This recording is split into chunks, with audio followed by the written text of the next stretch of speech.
हाँ बच्चों, अगला सवाल अपने 1.2 का तीसरा सवाल कह रहा है कि अभाज्य गुणनखंड विधि द्वारा निम्नलिखित पूर्णांकों के एचसीएफ और एलसीएम ज्ञात करने हैं। वही उसमें भी 3 सवाल दे रखे हैं, जैसा आपने दूसरा सवाल किया था सेम वही सवाल है।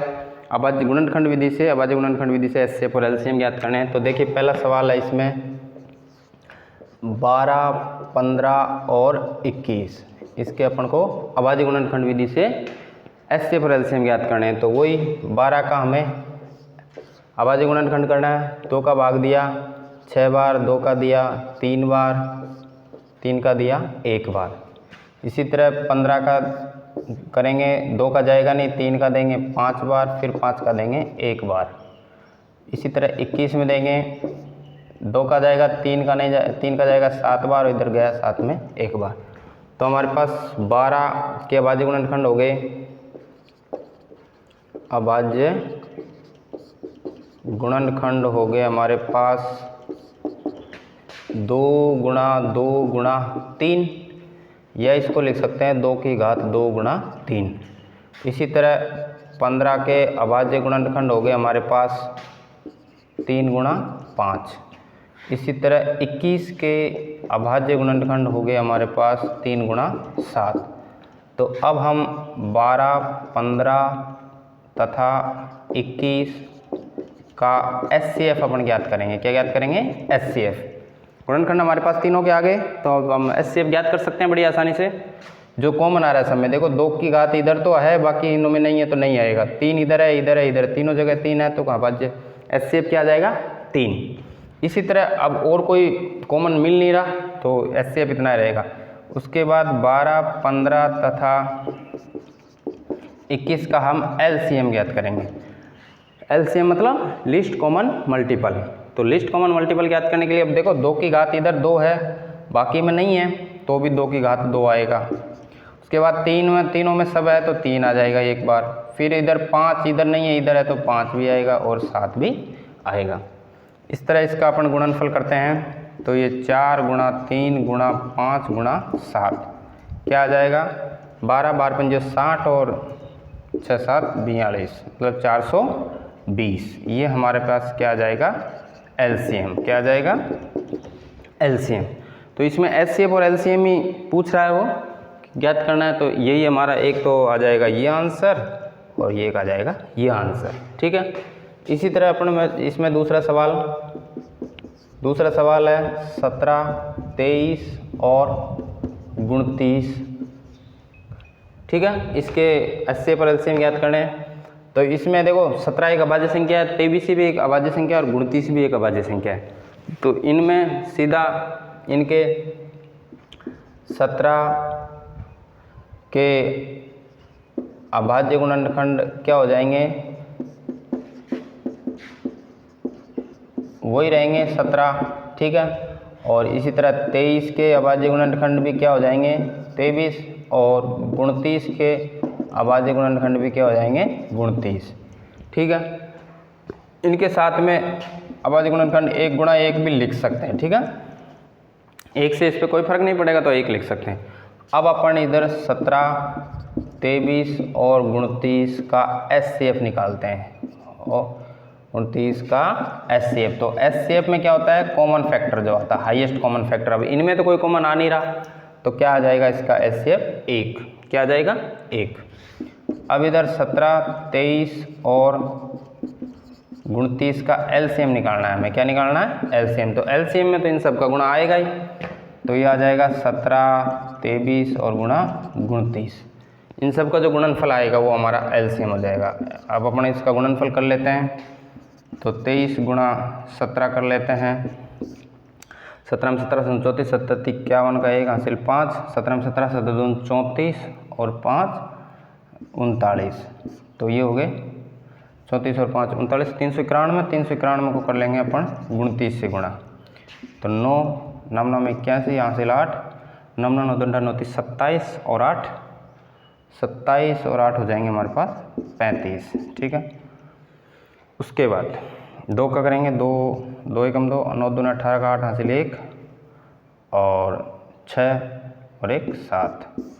तो तो ये हमारे पास हो जाएगा 9, 3, 13, 10 और 11, ये हो जाएंगे हमारे पास 11,339। ये हो जाएगा हमारा LCM इसका। ठीक है, ये आ गया LCM। तो यही याद करना था LCM, और ये हमारा SCF हो गया और ये हमारा LCM हो गया, यही हमारा आंसर हो जाएगा। ठीक है, सेम उसके बाद अगला सवाल तीसरा भी सेम सवाल है। 8, 9 तथा 25 के अपन को LCM और SCF ज्ञात करने। वही गुणनखंड कर दो, आवाजी गुणनखंड। तो 8 के हमारे पास आवाजी गुणनखंड हो जाएंगे 2, 4 दूनी 8, फिर 2 का दिया 2, फिर 2 का दिया 1। ठीक है, इसी तरह 9 के हो जाएंगे हमारे पास आवाजी गुणनखंड, 2 का जाएगा नहीं, 3 का देंगे, 3 में 3 बार और फिर 3 का दिया 1 बार। इसी तरह 25 के हो जाएंगे हमारे पास गुणनखंड, 5 का जाएगा 5 बार और 5 का जाएगा 1 बार। ठीक है, तो हमारे पास अब आ गए 8 के अभाज्य गुणनखंड। 8 के अभाज्य गुणनखंड, तो 8 के अभाज्य गुणनखंड क्या हो जाएंगे हमारे पास 2 गुणा 2 गुणा 2। इसको मैं 2 की घात 3 भी लिख सकता हूँ। उसके बाद जैसे 9 के अभाज्य गुणनखंड आ जाएंगे हमारे पास 3 गुणा 3 या 3 की घात 2। इसी तरह हमारे पास 25 के अभाज्य गुणनखंड आ जाएंगे 5 गुणा 5, तो इसको 5 की घात 2 भी लिख सकते हैं। ठीक है, अब अपन इसको 5 की घात 2 लिख सकते हैं। अब अपन इनके LCM और SCF ज्ञात कर सकते हैं। तो यहाँ लिखेंगे अब 8, 9 तथा 25 का SCF क्या हो जाएगा SCF। तो SCF में तो इसमें कॉमन कुछ नहीं आ रहा मतलब 1 क्या हो जाएगा 1। जैसे अपन ने यहाँ पे भी कॉमन इनके गुणा में 1 लिखें तो भी कोई फर्क नहीं पड़ेगा, 1 हमेशा 1 के साथ गुणा करने पर इस पर कोई फर्क नहीं पड़ेगा, तो इसका SCF आ जाएगा 1।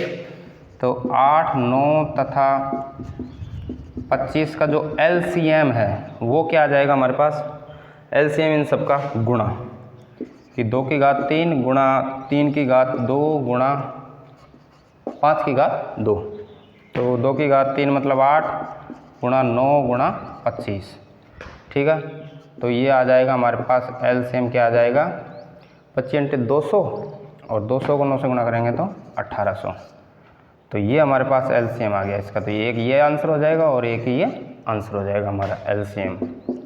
ठीक है, तो बच्चों इस तरह अपन तीसरा सवाल है उसके तीनों सवाल इस तरह अपन को LCM और SCF ज्ञात कर सकते हैं। बहुत ही सरल और आसान विधि है, इससे अपन बहुत ही आसानी से, केवल अपन को भाग देना आता है तो अपन आसानी से इनके LCM और SCF ज्ञात कर सकते हैं।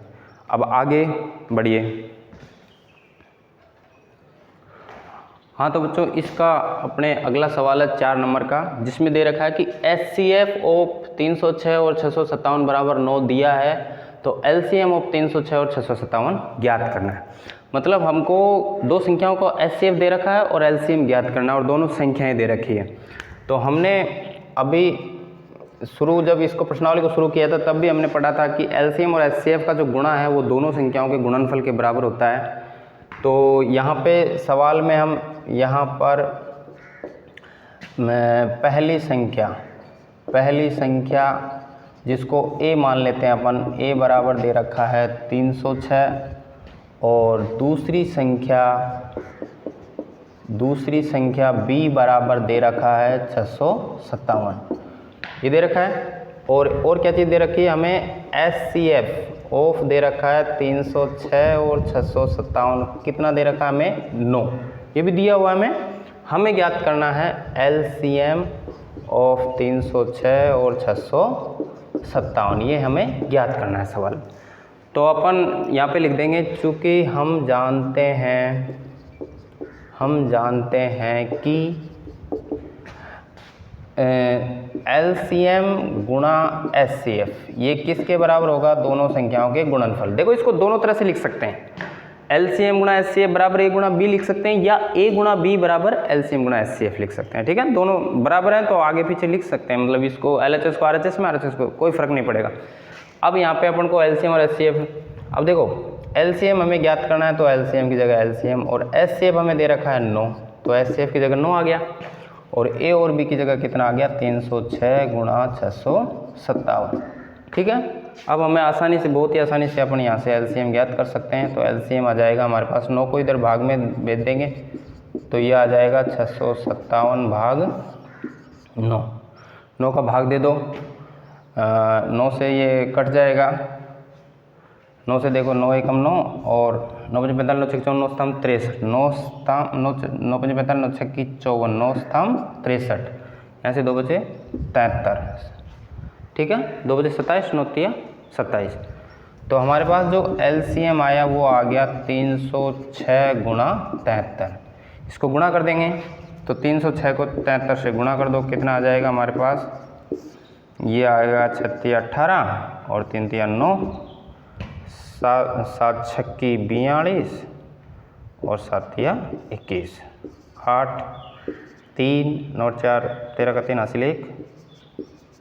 ये आ जाएगा हमारे पास जो एलसीएम आएगा इसका वो 22,338। ये हमारे पास इसका एलसीएम आ जाएगा जो हमें ज्ञात करना था, और यही हमारा क्या हो जाएगा, आंसर। ठीक है, इस प्रकार हमारे चौथा नंबर का सवाल पूरा हुआ। हाँ तो बच्चों, अगला सवाल है 5वां सवाल अपने पास। सवाल कह रहा है कि जांच कीजिए कि क्या किसी प्राकृत संख्या n के लिए संख्या 6 की घात n अंक 0 पर समाप्त हो सकती है। ये क्या कह रहा है कि जो संख्या 6 की घात n है वो n एक प्राकृत संख्या है, वो कभी 0 पे समाप्त हो सकती है क्या। तो यहाँ पे हमारे पास इसका हल लिखेंगे अपन। हमारे पास जो संख्या है वो संख्या है 6 की घात n, जहाँ n बराबर क्या है, n बराबर प्राकृत संख्या है। क्या है, प्राकृत संख्या। प्राकृत संख्या का मतलब n का मान कितना है, 1 2 3 4 5 ऐसे चल चल के प्राकृत संख्या हमने पहले पढ़ी है कि n का मान क्या है, प्राकृत संख्या। ठीक है, अब हम इस प्राकृत संख्या के लिए ये देखेंगे कि ये 6 की घात n कभी 0 इसका इकाई अंक 0 आ सकता है क्या। तो हम चेक कर लेते हैं कुछ संख्या के लिए।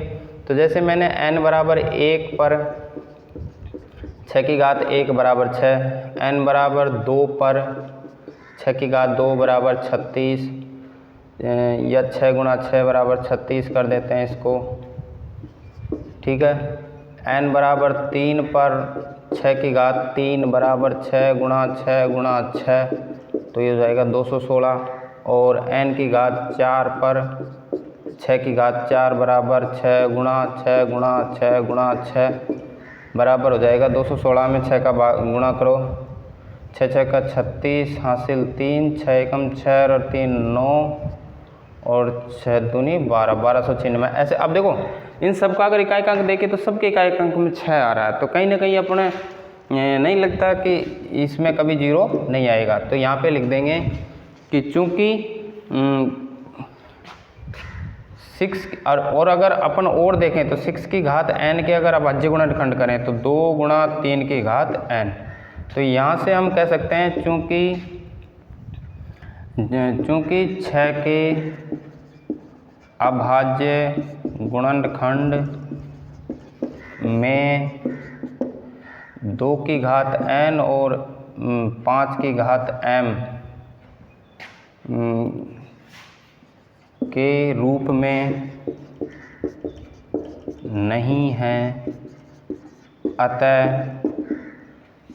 अतः संख्या 6 की घात n कभी 0 पर समाप्त, कभी 0 पर समाप्त नहीं हो सकती, समाप्त नहीं हो सकती। ठीक है, इसका ये हमारा हो सकती है, यही हमें इसका आंसर हो जाएगा कि वो 6 की घात 0 पर समाप्त नहीं हो सकती। ठीक है, इस तरह अपन ये 5वां सवाल करेंगे। ठीक है बच्चों।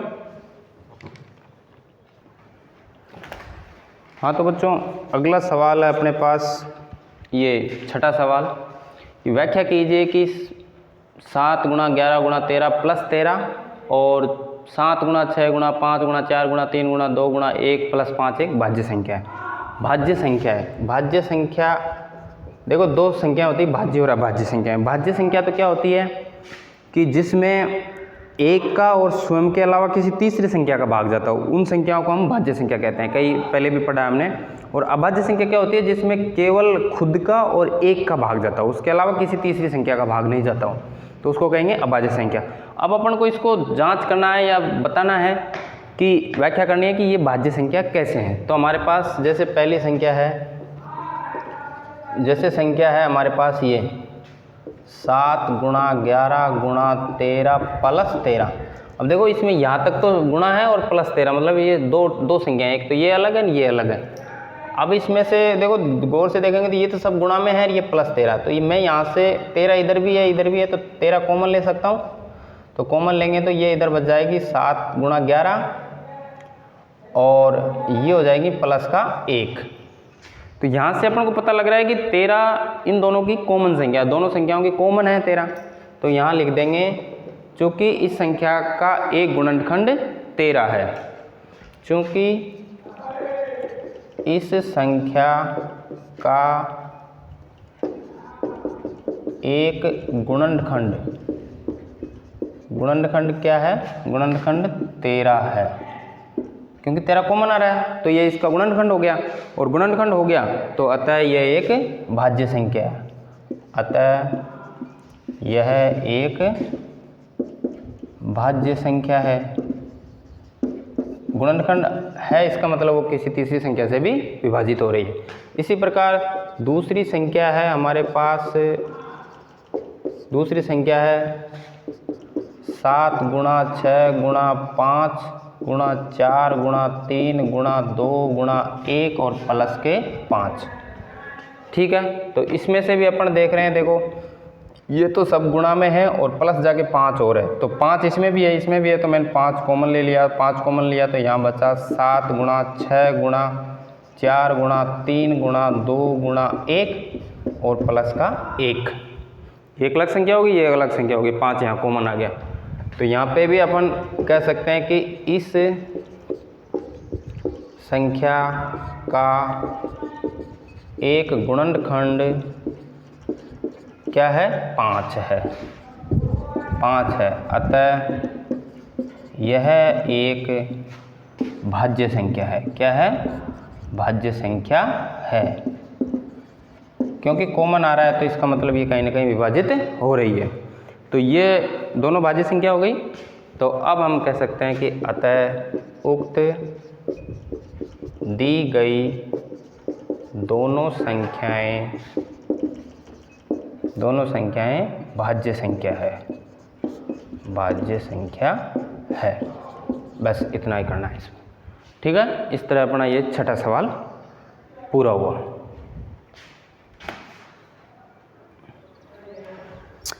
हाँ तो बच्चों, इस प्रश्नावली का 7वां सवाल है कि किसी खेल के मैदान के चारों ओर एक वर्ताकार पथ है। ठीक है, खेल का मैदान है ये, मान लो उसके चारों ओर एक वर्ताकार पथ है। ठीक है, इस पर जैसे इस मैदान का एक चक्कर लगाने में सोनिया को 18 मिनट लगते हैं, जबकि इसी मैदान का एक चक्कर लगाने में रवि को कितने लगते हैं? 12 मिनट।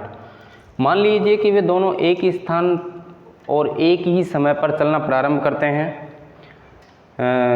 प्रारंभ करके एक ही दिशा में चलते हैं, तो कितने समय बाद वो पुनः प्रारंभिक स्थान पर मिलेंगे? तो यहाँ पे दो लड़के हैं, एक सोनिया है और एक रवि है। तो ये दोनों चलते हैं, रवि को लगते हैं 12 मिनट और सोनिया को लगते हैं 18 मिनट, और ये एक ही दिशा में चल रहे हैं, ऐसे चक्कर लगा रहे हैं। तो इनको अपन को ये पता करना है कि ये जब चक्कर लगाएंगे तो दोनों अलग अलग टाइम में लगा रहे हैं, तो दोनों ये एक ही प्रारंभिक स्थान पर कितने चक्रों बाद मिलेंगे या कितने मिनट बाद ये पुनः एक स्थान पर मिलेंगे। तो इस तरह के सवालों में कंपटीशन के में भी इस तरह के सवाल पूछे जाते हैं। तो ये बहुत ही इंपॉर्टेंट सवाल है, ध्यान से समझना है इसको।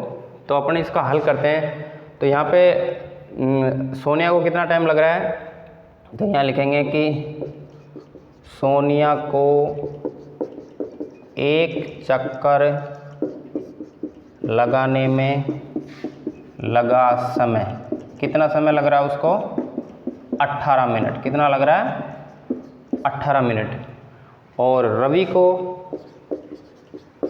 रवि को एक चक्कर लगाने में लगा समय, रवि को कितना लग रहा है 12 मिनट, रवि उससे पहले ही चक्कर पूरा कर रहा है। ठीक है, तो अब दोनों प्रारंभिक बिंदु पर कितने समय बाद मिलेंगे, तो इस तरह के सवाल करने के लिए अपन क्या करेंगे, इन दोनों टाइम जो दोनों समय दे रखा है इनका एलसीएम ज्ञात करेंगे अपन।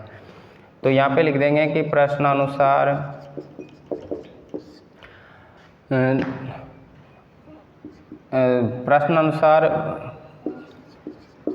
पुनः प्रारंभिक बिंदु पर मिलने का प्रारंभिक बिंदु पर मिलने का जो समय होगा वो होगा दोनों समय का एलसीएम, दोनों समय का एलसीएम, मतलब दोनों जो हमें टाइम दे रखे हैं उनका एलसीएम ज्ञात कर लेंगे, न तो अपन वो दोनों प्रारंभिक स्थान पर मिलने का समय आ जाएगा। अतः 12 तथा 18 का एलसीएम अपन ज्ञात करते हैं। तो 12 और 18 का एलसीएम अपन अच्छी तरीके से ये अभाज्य गुणनखंड विधि से भी एलसीएम निकालते हैं, इससे एचसीएफ नहीं निकाल सकते, एलसीएम तो निकाल सकते हैं। 2 का भाग दिया 6 दूनी 12, 9 दूनी 18, 2 का दिया 3 और 9, अब 2 का नहीं जाएगा, 3 का दिया 1 और 3, और इधर 3 का दिया 1 और 1। तो इसका जो एलसीएम आ गया हमारे पास 2 गुणा 2 गुणा 3 गुणा 3, 2 दूनी 4, 4 तिया 12, 12 तिया 36, कितना आ गया 36। तो ये 36 मिनट बाद, तो अतः सोनिया और रवि पुनः प्रारंभिक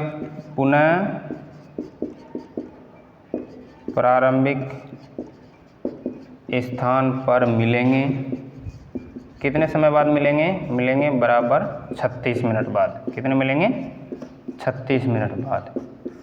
तो ये हमारा क्या हो जाएगा आंसर। ठीक है, देखो 36 मिनट में जैसे जो रवि है वो तो 12 मिनट में एक चक्कर किया, 24 में दूसरा और 36 में तीसरा हो जाएगा, 36 मिनट में तीसरा हो जाएगा। और सोनिया के 18 और 18 अगले में 18 और दूसरे में 36, कहने का मतलब सोनिया तो 2 ही चक्कर लगा पाएगी और रवि 3 चक्कर लगा पाएगा, और ये दोनों वापस इस बिंदु पर मिल जाएंगे। ठीक है, तो कहने का मतलब ये हमारा ये सवाल पूरा हुआ। ये रवि 3 चक्कर लगा लेगा और ये 2 चक्कर लगा पाएगी।